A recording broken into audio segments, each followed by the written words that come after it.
ನಾವು ಎಲ್ಲ ರೀತಿ ಹಾಗಲಕಾಯಿ ಪಲ್ಯ ಮಾಡೀವಿ. ಇದು ಮಾತ್ರ ಭಾಳ ಚಲೋ ಆಗ್ತೈತಿ. ನಾನು ಈಸಿ ಮೆಥಡಲ್ಲಿ ಈ ಹಾಗಲಕಾಯಿ ಪಲ್ಯನ ಮಾಡಕತ್ತೀನಿ. ಹಾಯ್, ನಮಸ್ಕಾರ ಎಲ್ರಿಗೂ. ನಾನು Shobha. Welcome back to my YouTube channel. ಬರ್ರಿ, ಇವತ್ತು ನಾನು ನಿಮಗೆ ನಮ್ಮ ಮನೆಯೊಳಗೆ ಬೆಳೆದ ಹಾಗಲಕಾಯಿಯಿಂದ ಪಲ್ಯ ಮಾಡಿ ನಿಮ್ಗೆ ತೋರಿಸ್ತೀನಿ. ಹಾಗಲಕಾಯಿ ಪಲ್ಯ ರೆಸಿಪಿನ ಮಾಡಿ ತೋರಿಸ್ರಿ ಅಂತ ನನಗೆ ಕಮೆಂಟ್ ಒಳಗೆ ಹೇಳಿದ್ರು ನಮ್ಮ ಸಬ್ಸ್ಕ್ರೈಬರ್. ಅವರಿಗೋಸ್ಕರ ನಾನು ಇದನ್ನು ಹಾಗಲಕಾಯಿ ಪಲ್ಯನ ಶೇರ್ ಮಾಡ್ಕೊಳಕತ್ತೀನಿ. ಹಾಗಲಕಾಯಿ ಪಲ್ಯ ಮಾಡೋಕೆ ಭಾಳ ಮಸಾಲ ಎಲ್ಲ ಜಂಜಟ ಬೇಡ ಅಂತಂದು ನಾನು ಈಸಿ ವೇ ಒಳಗೆ ಈ ರೆಸಿಪಿನ ಮಾಡಕತ್ತೀನಿ. ನೀವು ಒಂದ್ಸತಿ ಇದು ರೆಸಿಪಿನ ಟ್ರೈ ಮಾಡಿ ನೋಡ್ರಿ, ನಿಮಗೆ ಹೆಂಗೆ ಅನಿಸ್ತೈತಿ ಹೇಳ್ರಿ. ಬರ್ರಿ ಈಗ ಹಾಗಲಕಾಯಿ ಪಲ್ಯ ಶುರು ಮಾಡೋಣಂತ. ನಾನಿಲ್ಲಿ ಒಂದು ಸಣ್ಣ ಟೊಮೆಟೊ ತೊಗೊಂಡಿನಿ, ಒಂದು ಸ್ಮಾಲ್ ಸೈಜ್ ಈರುಳ್ಳಿ ತೊಗೊಂಡಿನಿ, ಒಂದು 4-5 ಪಳಕ ಬೆಳ್ಳುಳ್ಳಿ ತೊಗೊಂಡಿನಿ, ಕೊತ್ತಂಬರಿ, ಕರಿಬೇವು, ಒಂದು 3 ಮೀಡಿಯಮ್ ಸೈಜ್ ಸ್ಮಾಲ್ ಸೈಜ್ ಹಾಗಲಕಾಯಿ ತೊಗೊಂಡಿನಿ. ಮೊದಲ ಹಾಗಲಕಾಯಿನ ಕಟ್ ಮಾಡಿ ತೊಗೊಳ್ಳೋಣಂತ. ಹಾಗಲಕಾಯಿ ನಾನು ರೌಂಡ್ ಕಟ್ ಮಾಡ್ತೀನಿ. ಸ್ವಲ್ಪ ತೆಳುವಾಗಿ ಕಟ್ ಮಾಡ್ಬೇಕಾ ಹಾಗಲಕಾಯಿ. ಈ ಥರ ನೋಡ್ರಿ, ತೆಳ್ಳಗೆ ಕಟ್ ಮಾಡ್ಕೋಬೇಕು. ಯಾಕಂತಂದ್ರೆ ಬೇಗ ಅವು ಹುರಿಲಾಕ ಚಲೋ ಆಗ್ತೈತಿ. ಹಾಗಲಕಾಯಿ ನಾವು ಕಟ್ ಮಾಡಿ ಇದನ್ನೆಲ್ಲ ಒಳಗಿಂದ ಬೀಜನ ತೆಗೆದ್ಬಿಡ್ಬೇಕು. ಈ ಥರ ನಾವು ಕಟ್ ಮಾಡ್ಕೋಬೇಕು. ಈ ಥರ ನಾವು 1/2 ಭಾಗ ಮಾಡಿ ಇದನ್ನು ಒಳಗಿಂದೆಲ್ಲ ಪಲ್ಪ ನಾವು ಇದನ್ನು ತೆಗೆದ್ಬಿಡ್ಬೇಕು. ಹಿಂಗೆ ಅಂದ್ರೆ ಕಟ್ ಮಾಡೋಕೆ ಈಸಿ ಆಗ್ತೈತಿ. ಈ ಥರ ಹಾಗಲಕಾಯಿ ಪಲ್ಯ ಮಾಡಿದ್ರೆ ಮನ್ಯಾಗ ಹುಡುಗರು ಕೂಡ ಒಲ್ಲೆ ಅಂತಿರ್ತಾರಲ್ಲ ಪಲ್ಯ ತಿನ್ನೋಕೆ, ಅವರು ಕೂಡ ಪಲ್ಯ ತಿಂತಾರೆ. ನಮ್ಮ ಮನೆಯೊಳಗೆ ಹಂಗೆ ಆಗ್ತಿತ್ತು. ಹಾಗಲಕಾಯಿ ಪಲ್ಯ ತಿನ್ನೋಕೆ ನಾವಲ್ಲೇ ನೀವಲ್ಲೇ ಅಂತಿದ್ರೆ ಈ ಥರ ಮಾಡೋಣ, ಅವಾಗಿಂದ ಅವರು ತಿನ್ನಾಕತ್ತಾರ. ಈ ಥರ ಸ್ಲೈಸ್ ನಾವು ತೆಳ್ಳಗೆ ಕಟ್ ಮಾಡ್ಕೋಬೇಕು. ಈ ರೀತಿಯಾಗಿ ನಾವು ಸ್ಲೈಸ್ ತೆಳ್ಳಗೆ ಕಟ್ ಮಾಡ್ಕೋಬೇಕು. ಈ ಹಾಗಲಕಾಯಿ ನಾನು ಮನೆಯೊಳಗೆ ಬೆಳೆದಿದ್ದ ಹಾಗಲಕಾಯಿ ಇವು. ಇದು ಭಾಳ ಸಿಂಪಲ್ ಆಗಿ ಮತ್ತು ಬೇಗ ಆಗ್ತೈತಿ ಪಲ್ಯ. ಈ ಚಾಪಿಂಗ್ ಮುಗಿ ತನಕ ನಾನು ಇದನ್ನು ಕಡಾಯಿನ ಬಿಸಿ ಮಾಡಕ್ಕೆ ಇಡ್ತೀನಿ. ಯಾಕಂದ್ರೆ ನಾವು ಕಟ್ ಮಾಡಿದ ತಕ್ಷಣ ಅವನ್ನ ಹುರಿಬೇಕಾಗ್ತೈತಿ. ಅಲ್ಲಿವರೆಗೂ ಅದು ಕಡಾಯಿ ಕಾಯ್ತೈತಿ. ಈಗ ಹಾಗಲಕಾಯಿನ ಕಟ್ ಮಾಡಿಕೊಂಡೆ ಇವನ್ನೀಗ ನಾನು ಹುರಿತೀನಿ. ಅವು ಹುರಿದ್ರೊಳಗೆ ನಾನು ಈರುಳ್ಳಿ ಟೊಮೆಟೊನ ಎಲ್ಲ ಕಟ್ ಮಾಡಿ ಇಟ್ಕೋತೀನಿ. ಈರುಳ್ಳಿ ನಾವು ಈ ಥರ ದಪ್ಪ ಕಟ್ ಮಾಡಿದರೆ ಸಾಕು, ಸಣ್ಣಗೆ ಮಾಡ್ಬೇಕಂತೇನಿಲ್ಲ. ಈ ಥರ ಮಾಡಿದ್ರೆ ನಡಿತೈತಿ. ಬೆಳ್ಳುಳ್ಳಿ ಎಷ್ಟು ಹಾಕಿದ್ರೂ ಕೂಡ ನಡಿತೈತಿ. ಈರುಳ್ಳಿ ನೀವು ಹಾಕಲಿಲ್ಲ ಅಂತಂದ್ರೆ, ಟೊಮೆಟೊ ಹಾಕಲಿಲ್ಲ ಅಂದರೆ, ಟೊಮೆಟೊ ಇರಲಿಲ್ಲ ಅಂದರೆ ನೀವು ಲಾಸ್ಟಿಗೆ ಲಿಂಬೆಹಣ್ಣು ಹಿಂಡ್ಕೋಬೋದು. ಇದರೊಳಗೆ ಸ್ವಲ್ಪ ಎಣ್ಣೆ ಹಾಕಿ ಹುರಿತೀನಿ. ಒಂದು ಅರ್ಧ ಟೀ ಸ್ಪೂನಷ್ಟು ಎಣ್ಣೆ ಹಾಕೋರಿ. ಹಾಗಲಕಾಯಿನ ನಾವು ತೊಳೆದು ಉಪ್ಪಿನಾಗಿಟ್ಟು ಹಿಂಡಿ ನೀರು ತೆಗಿಬೇಕು ಅಂತ ಹಂಗೇನಿಲ್ಲ. ನಾವು ಡೈರೆಕ್ಟಾಗಿ ತೊಳೆದು ಕಟ್ ಮಾಡಿ ಹಿಂಗೆ ಹುರ್ಕೊಂಡ್ರೆ ಸಾಕು. ಎಲ್ಲ ಕಹಿ ಹೋಗ್ಬಿಡ್ತೈತಿ. ಇದು ನೀರಿನ ಅಂಶ ಎಲ್ಲ ಹೋಗ್ಬಿಡ್ತದಲ್ಲ, ಈ ಹುರಿದ ಕೂಡಲೇ ಅವಾಗ ಎಲ್ಲ ಕಹಿ ಹೋಗ್ಬಿಡ್ತೈತಿ. ಚಂದಾಗ ನಾವು ಕೆಂಪಾಗೋ ತನಕ ಇವನ್ನ ಹುರಿಬೇಕು.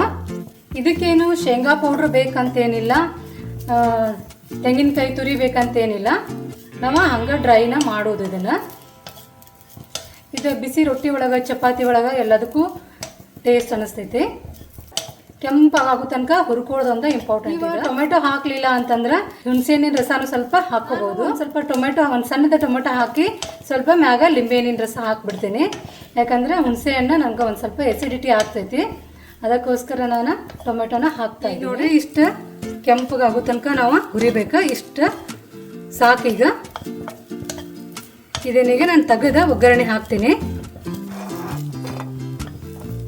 ಇದು ಕಡಾಯಿ ಒಳಗೆ ನಾನೀಗ ಒಗ್ಗರಣೆ ಹಾಕ್ತೀನಿ.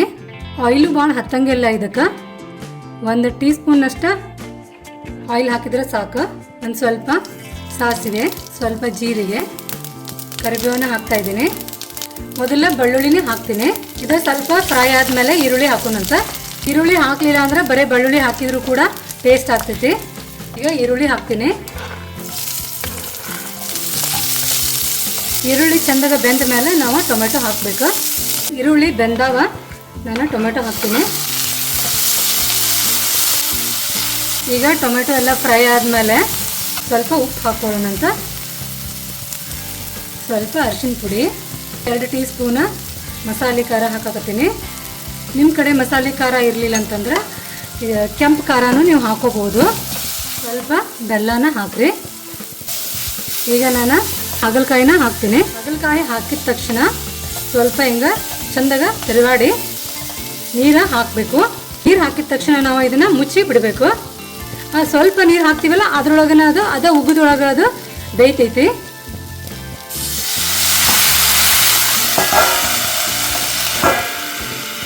ಈ ಥರ ಮುಚ್ಚಿ ಬಿಡಬೇಕು. ಬರೀ ಈಗ ನೋಡೋಣ ಹಾಗಲಕಾಯಿ ಬೆಂದವೇನ. ನೀರೆಲ್ಲ ಹಿಂಡ್ಕೊಂಡೈತಿ, ಇಷ್ಟ ಆದ್ರೆ ಸಾಕು. ಇದು ಮೇನ್ ಏನಂದ್ರೆ ನಾವು ಹುರ್ಕೊಳ್ಳುವಾಗ ಚಂದಾಗ ಹುರ್ಕೊಂಡ್ಬಿಟ್ವಿ ಅಂದ್ರೆ ಭಾಳ ಕುದಿಯುವ ಅವಶ್ಯಕತೆ ಇಲ್ಲ. ಇಷ್ಟು ಮಾಡಿದ್ರೆ ಸಾಕು. ಮೇಲೆ ಒಂದು ಸ್ವಲ್ಪ ಕೊತ್ತಂಬರಿ ಹಾಕ್ಬಿಡೋಣ. ಇದನ್ನು ನೀವು ರೊಟ್ಟಿ, ಚಪಾತಿ, ರೈಸ್ ಎಲ್ಲದ್ರ ಜೊತೆ ತಿನ್ಬೋದು, ಚೆನ್ನಾಗಿರ್ತೈತಿ.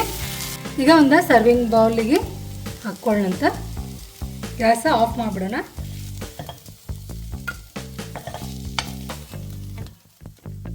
ಈ ಹಾಗಲಕಾಯಿ ಪಲ್ಯನ ನೀವು ಒಂದ್ಸತ ಮಾಡಿ ನೋಡ್ರಿ, ಹೆಂಗೆ ಅನಿಸ್ತೈತಿ, ಟೇಸ್ಟ್ ಮಾಡಿ ಹೇಳ್ರಿ.